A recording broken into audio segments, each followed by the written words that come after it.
శ్రీమాత్రే నమః. Welcome to 9 Max TV.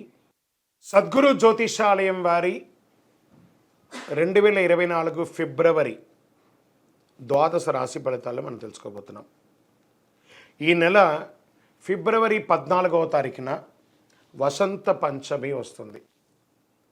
మీ పిల్లలందరినీ కూడాను సరస్వతి దేవాలయం, మీ దగ్గరలో ఉన్నటువంటి సరస్వతి దేవాలయానికి తీసుకొని వెళ్ళండి, దర్శనం చేయించండి, వాళ్ళ పుస్తకాలను అక్కడ పూజ చేయించండి. ఓకే, ఇది పెట్టుకుంటే మన ప్రపంచానికి జనవరి 22వ తారీఖున రాజా రామచంద్రస్వామి వారు తన యొక్క రామరాజ్యాన్ని స్థాపించేశారు. మనమందరూ కూడా భారతీయులుగా ఉన్నదానికి గర్వించాలి. మనమందరూ ఇప్పుడు రామరాజ్యం, అసలు సిసలైనటువంటి రామరాజ్యంలో ఉన్నాం. ఇది ఒక గర్వకారణం. 2024 మనకు ఒక మైల్ స్టోన్ అని కూడా చెప్పుకోవచ్చు. సద్గురు జ్యోతిషాలయం ద్వాదశ రాశులందరికీ కూడాను గోచార గ్రహస్థితులను దృష్టిలో పెట్టుకొని అందరికీ రాశి ఫలితాలను చెప్పడం జరుగుతుంది. ఇందులో అన్ని వర్గాల వారిని దృష్టిలో పెట్టుకొని చెప్పడం జరుగుతుంది. ఇదొక గణితం. దాన్ని లెక్కించి ఆ యొక్క గ్రహాల యొక్క కదలిక గమనాల ద్వారా ఏ రాశి వారికి ఎలా ఉంటుందో చెప్పడం జరుగుతుంది. బాగా గుర్తుపెట్టుకోండి, జాతకం తెలుసుకోవాలి, కానీ అది జీవితం కాదు. పడుతున్న వర్షానికి ఒక గొడుగు మాత్రమే జాతకం. బాగా గుర్తుపెట్టుకోవాలి, జాతకం ఎంత కావాలో అంతే తీసుకోవాలి. అదే జీవితంగా అదొక యాసగా ఉండకూడదు. మీ యొక్క మేము చెప్పే ఈ యొక్క జాతకం అంతా కూడాను, మా యొక్క మాస ఫలితాలన్నీ కూడాను మీ యొక్క వ్యక్తిగత జీవితానికి ఒక 40% మాత్రమే వర్తిస్తుంది. మీరు పుట్టిన సమయంలో ఒక లగ్నం ఉంటుంది, ఆ రాశి ఫలితాలు ఉంటుంది. దాని ప్రకారమే మీ యొక్క సంపూర్ణ జాతకాన్ని నిర్ణయించడం జరుగుతుంది. మీ వ్యక్తిగత జాతకం తెలుసుకోవడానికి మీ పరిసర ప్రాంతాల్లో ఉన్నటువంటి సద్గురువుల్ని సంప్రదించండి, జ్యోతిషాస్త్ర నిపుణుల్ని సంప్రదించండి. అక్కడికి వెళ్ళి మీ యొక్క date of birth, time of birth, place of birth తెలిపి మీ యొక్క జాతకాన్ని తెలుసుకోండి. లేదా గురుగారు మేము మీ దగ్గరే తెలుసుకోవాలి అనుకుంటున్నాము, అలా అనుకున్న వాళ్ళకి మీరు ఎందుకు జాతకం తెలుసుకోవాలనుకుంటున్నారు అనే దాన్ని మెన్షన్ చేయాలి. మా ఈ కింద కనబడుతున్న నంబర్కి వాట్సాప్ మాత్రమే చేయాలి, కాల్ చేయకూడదు. మీ details, date of birth, time of birth, place of birth WhatsApp చేయాలి. చేసిన తర్వాత 21 సంవత్సరాల లోపు ఉన్న పిల్లవాళ్ళు ఖచ్చితంగా జాతకం అడగకూడదు. ఇల్లీగల్ అఫైర్స్ గురించి అడగనే కూడదు. కంప్లీట్గా అప్పుల్లో కూరుకుపోయి అప్పులు బయట ఎలా పడాలని మాత్రం అడగకూడదు. మీరు వ్యాపారమో ఉద్యోగమో చేసి అప్పులు తీర్చుకోవాలి.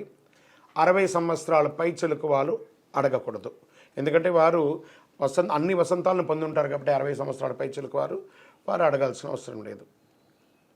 మీ వ్యక్తిగత జాతకం, విద్య ఎలా ఉంటుంది, వ్యాపారం ఎలా ఉంటుంది, ఉద్యోగం ఎలా ఉంటుంది, వివాహం ఎప్పుడవుతుంది, సంతానం ఎప్పుడవుతుంది, ఆరోగ్యం ఎలా ఉంటుంది, భూమి ఏమైనా కలుసు, ఇలాంటివి అడగండి. ప్రశ్న అడగకండి. వాట్సాప్లో వివరాలు వస్తేనే మేము రిప్లై ఇస్తాము. దాని తర్వాత మీరు మాకు కాల్ చేయొచ్చు. జ్యోతిషాస్త్రరీత్యా ద్వాదశ రాశుల్లో 5వ రాశి అయినటువంటి సింహరాశి మిత్రులారా, మీరు మకా నక్షత్రం 1, 2, 3, 4 పాదములు, పుబ్బా నక్షత్రం 1, 2, 3, 4 పాదములు, ఉత్తరా నక్షత్రం 1వ పాదానికి జన్మించిన మీరు సింహరాశి వారిగా పరిగణించబడుతున్నారు. ఈ నెల మీకు శుభాశుభ ఫలితాలు ఎలా ఉన్నాయంటే కాస్త మిశ్రమమే అని చెప్పచ్చు. అన్నిట్లోనూ కంట్రోల్గా ఉండాలండి. 10వ ఇంటికి అధిపతి అయినటువంటి శుక్రుడు 8వ ఇంట 5వ ఇల్లు అంగారడితో ఇక్కడ ఉంటున్నాడు. శుక్రుడు మరియు కుజుడు 5వ ఇంట్లో, 4వ ఇంటికి అధిపతి కుజుడు 5వ ఇంట్లో, 2వ ఇంట్లో కేతువు, కుజుడు మరియు శుక్రుడు 11వ ఇంట్లో, 5వ ఇంట్లో కూర్చుంటున్నారు.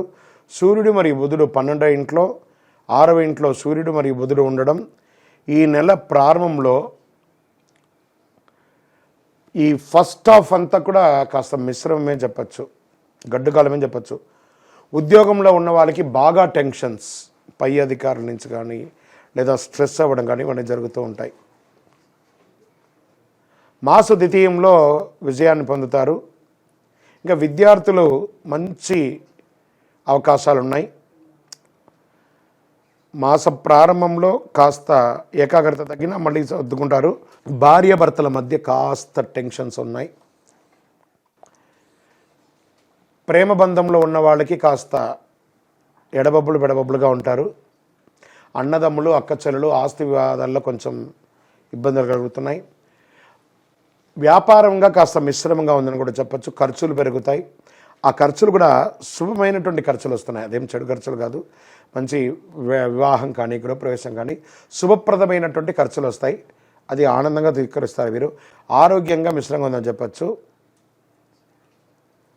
అలవాట్లు అదుపులో ఉంచుకోవాలి. రావాల్సిన ధనం చేతికి రావడానికి ఆలస్యం అవుతుంది. పెట్టుబడులు నిలిచిపోతూ ఉంటాయి. ధన సంబంధిత విషయాల్లో కాస్త ఆలోచించి తీసుకోండి. వాహనాలు నడిపేటప్పుడు చాలా జాగ్రత్తగా ఉండాలి. నూతనంగా ఉద్యోగం కోసం ఎదురు చూస్తున్న వాళ్ళకి మాస ద్వితీయంలో వచ్చే అవకాశాలుగా ఉన్నాయి. బయట ఆహారాలు తినేటప్పుడు చాలా జాగ్రత్తగా చూసి ఆహారాలు తీసుకోండి. గ్యాస్ట్రిక్ సమస్యలు వచ్చే అవకాశాలు ఉన్నాయి. ఉపాధ్యాయ వృత్తిలో ఉన్నవారికి అవకాశాలు, రాజకీయ నాయకులకి అవకాశాలు మిశ్రమంగా ఉన్నాయి. టీవీ, ఎలక్ట్రానిక్, ప్రింట్ మీడియా వాళ్ళకి ఇదొక మంచి సమయం అని కూడా చెప్పచ్చు. స్త్రీలకు ఒక అద్భుతమైన అవకాశం మాస ద్వితీయంలో వస్తుంది. డిఫెన్స్లో ఉన్న వాళ్ళకి ఇది ఒక మంచి అవకాశం. ఐటీ రంగం వారికి బాగా టెన్షన్ ఉంటుంది ఈ నెల. ఓవరాల్ మిశ్రమంగా కూడా చెప్పచ్చు. రియల్ ఎస్టేట్ వాళ్ళు కూడా చాలా జాగ్రత్తగా ఉండాలి. మీ యొక్క వ్యక్తిగత జాతకానికి మా కింది నెంబర్కి మీ యొక్క బర్త్ డీటెయిల్స్ అన్ని వాట్సాప్ చేయండి. శుక్రవారం మీకు చాలా కలిసి వస్తుంది. లక్కీ నంబర్ 5 అనేది మీకు చెప్పచ్చు. అదృష్ట రంగు, కార్యసిద్ధి కలిగించే రంగు గోల్డ్ మరియు yellow colour and pink colour మీకు కలిసి వస్తుంది. తూర్పు దిశ ప్రయాణాలు మీకు చాలా అనుకూలాన్ని కలిగిస్తుంది. చంద్రాష్టమం ఫిబ్రవరి 12, 2, 2024 9:35 ఉదయం నుండి 14, 2, 2024 10:43 ఉదయం. రోజుల గంట సేపు చాలా జాగ్రత్తగా ఉండవలసినటువంటి సమయం చంద్రాష్టమం. చంద్రుడు అష్టమంలో ఉన్నప్పుడు ఈ సమయంలో మాట జాగ్రత్తగా ఉండాలి. వాహనం నడిపేటప్పుడు జాగ్రత్త, సంతకాలు పెట్టేటప్పుడు జాగ్రత్త, అన్ని రకాలుగా జాగ్రత్తగా ఉండవలసినటువంటి ఒక సమయం.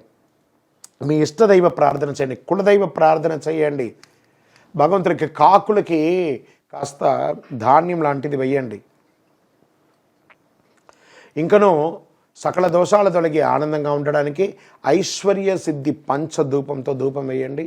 విజయోస్తు.